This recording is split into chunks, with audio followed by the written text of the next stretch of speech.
So here's a little demonstration of how 1Password works. I have 1Password added as an extension in my browser, which I did through here. There's my 1Password password manager extension, and it is enabled. And right now my vault is locked because I've locked my computer recently, and it will lock itself when you don't use your computer for a long time, or you lock your computer, so that if somebody, kind of like goes and sits down in front of your computer again, they can't get into your vault and see what your login credentials are for various things. So I'm not going to be able to use 1Password again until I click on the icon and then re-enter my password to open the vault. And then once I do, then all of my passwords are now made available. My vault is made available to me again. And I don't actually need to do anything up here.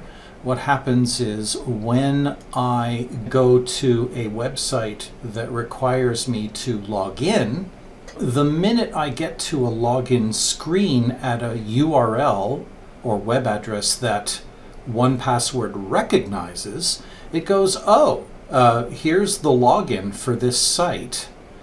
And if I can't find, or if it doesn't recognize the URL, I can always click on this icon and it'll take me to the list of the login entries, and I can choose the one that applies. Because sometimes websites change the URL of where the login screen is, and then 1Password might get confused, and you can fix that. So I just have to click on this button and watch what happens. It fills in the username and the password field for me automatically based on the credentials I have stored for this site, and then all I have to do is click login and I'm done.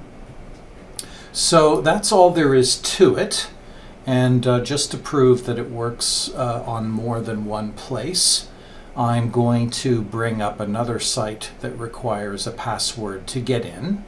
So in this case, I'll go to Apple Music, and I have to log in up here. And as you can see, it wants my Apple ID. So I'm just going to click on this field, and it's going to go, you have been using your iCloud username and password to log in here. So just click on that to put in your iCloud username, and then I just click enter. And then it's going to fill in the password, and then I click enter again, and I am logged in to Apple Music.